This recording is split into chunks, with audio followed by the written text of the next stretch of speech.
दोस्तों आज हम राक्का भाई के बारे में बात करने वाले हैं जो चमार कम्युनिटी से ही आते हैं और इनका हिकायत सॉन्ग काफ़ी वायरल हो रहा है इस टाइम। तो बात कर लेते हैं राक्का भाई के जीवन के बारे में।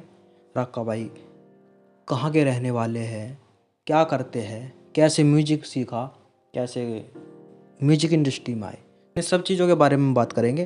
दोस्तों राक्का एक बहुत प्रसिद्ध पंजाबी गायक, संगीत निर्देशक और गीतकार होने के साथ साथ एक संगीतकार भी है। ये अपने एमिली एंथम गाने के लिए जाने जाते हैं क्योंकि इस गाने को उन्होंने खुद लिखा और गाया। राक्का का ये गाना बहुत सफल रहा और आज भी इस गाने के यूट्यूब पर 50 मिलियन व्यू से ज़्यादा है। राक्का का जन्म जालंधर के कोटकपुर गेलन पिंड में हुआ। उनका जन्म चमार जाति रविदास्य कम्युनिटी में हुआ और राक्का के परिवार के सदस्यों के बारे में हमें ज़्यादा जानकारी नहीं है।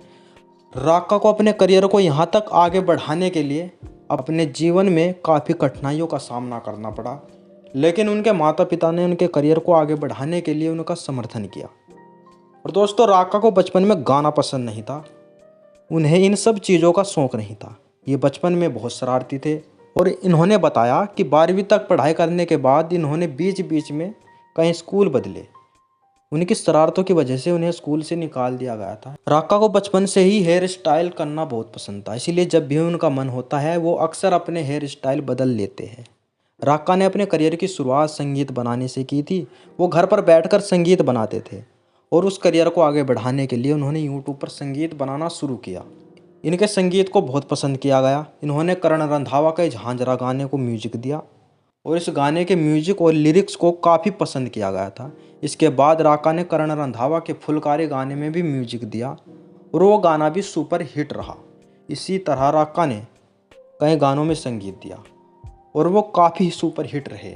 हाल ही में उन्होंने अपना एक गाना हिकायत ए स्टोरी लिखा और गाया।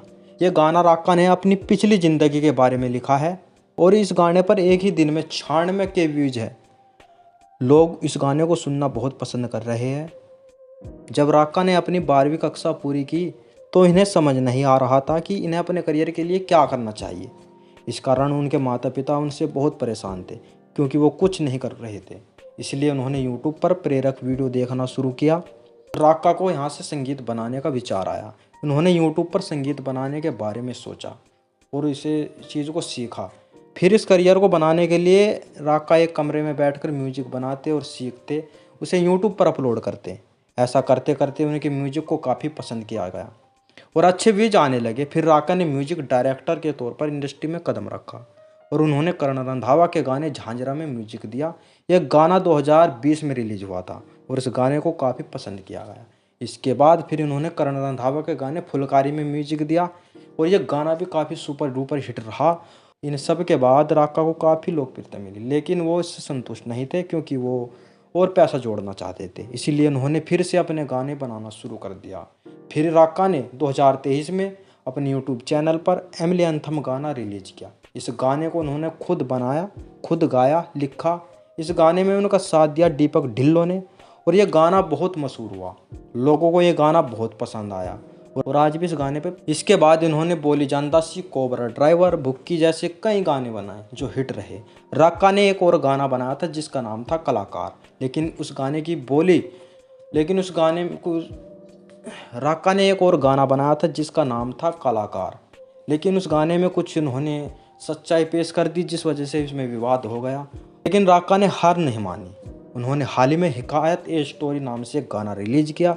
इस गाने में राक्का ने अपनी पिछली ज़िंदगी के बारे में बताया और ये गाना काफ़ी लोकप्रिय भी है। तो दोस्तों बात करें राक्का के बारे में कुछ अज्ञात तथ्य जो हमें पता नहीं। क्या वे शराब पीते हैं ये हमें पता नहीं। क्या वो धूम्रपान करते हैं ये भी नहीं पता।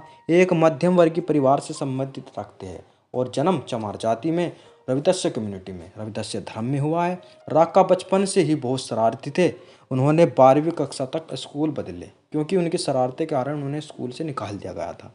उन्हें बचपन से ही मॉडल बनने का शौक़ था। वो अक्सर अपना हेयर स्टाइल बदलते रहते थे और उस पर अलग अलग रंग करवाते थे। राक्का ने म्यूजिक डायरेक्टर के तौर पर इंडस्ट्री में कदम रखा। राक्का को संगीत बनाने की प्रेरणा यूट्यूब पर एक प्रेरक वीडियो से मिली, तभी से उन्होंने संगीत बनाना शुरू कर दिया।